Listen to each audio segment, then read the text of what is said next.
Assalamualaikum warahmatullahi wabarakatuh. Di sini, saya Kak Putri kelas 4A akan membawakan materi dakwah tentang bahaya minuman keras khamar atau minuman beralkohol. Seperti yang kita ketahui, minuman keras atau alkohol adalah merupakan jenis minuman yang menggunakan bahan aktif alkohol. Minuman keras atau alkohol sendiri adalah hasil fermentasi gula dari buah anggur, jagung, atau gandum. Minuman alkohol sesekali sebenarnya tidak apa-apa. Tubuh Anda mampu menghilangkan bahaya alkohol yang berbahaya bila Anda minum secukupnya.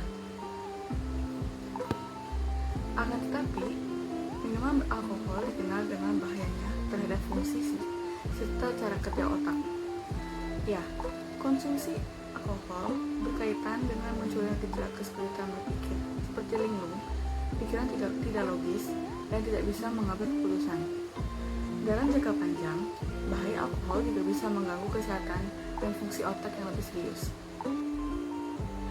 Selain itu, dalam Islam juga diharamkan dalam meminum minuman keras. Konon, orang-orang Arab terbiasa minum khamar seperti layaknya kita minum air biasa. Sudah begitu mendarah dagingnya kebiasaan buruk ini. Namun, hanya dalam tempo hitungan tahun, Al-Quran berhasil menyelesaikan problem sosial yang mengancam kehidupan ini. Menurut Ali As-Sabuni dalam Al-Tibyan fi Ulumil Quran, Allah Subhanahu wa Ta'ala tidak mengharamkan khamar secara sekaligus. Namun, pengharaman ini berlangsung secara tadaruj atau bertahap. Ada 4 tahapan ayat-ayat yang Allah turunkan terkait dengan pengharaman khamar ini.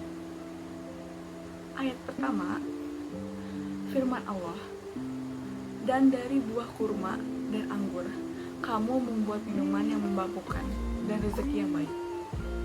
Sungguh, pada yang demikian itu benar-benar terdapat tanda kebesaran Allah bagi orang yang mengerti. Quran Surat An-Nahl ayat 67. Dalam ayat tersebut, Allah menyebutkan nikmatnya kepada manusia melalui 2 pohon, yaitu kurma dan anggur.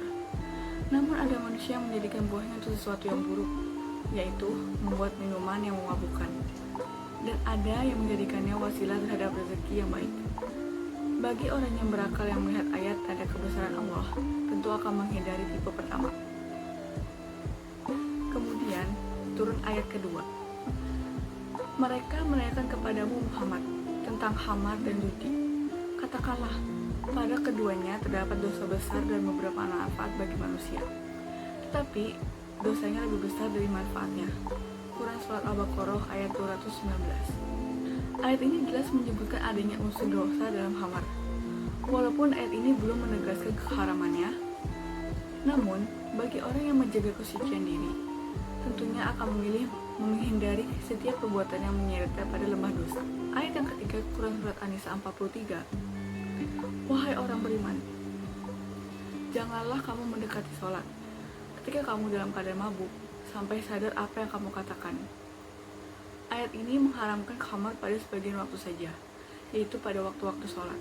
Namun demikian, bagi orang yang menjaga sholatnya, tentu sudah tidak ada waktu lagi untuk bersantai menyanyikan waktu bersama barang haram ini. Adapun ayat keempat yang merupakan tahap pengharaman secara mutlak, yaitu dalam Quran Surat Al-Maidah 90. Wahai orang-orang yang beriman, sesungguhnya minuman keras, berjudi, berkorban untuk berhala, dan mengundi nasib dengan anak panah adalah perbuatan keji dan termasuk perbuatan setan. Maka jauhilah perbuatan-perbuatan itu agar kamu beruntung.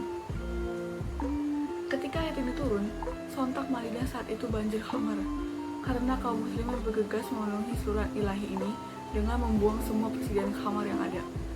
Sebuah ketaatan yang tidak akan terjadi pada undang-undang dan peraturan manapun di dunia ini. Sebab undang-undang Allah direspon dan dicerna dengan kaidah, akidah, dan keimanan. Dan beberapa bahaya minuman keras atau alkohol bagi kesehatan adalah 1. Merubah susunan kimia otak. 2. Meningkatkan resiko gangguan mood. 3.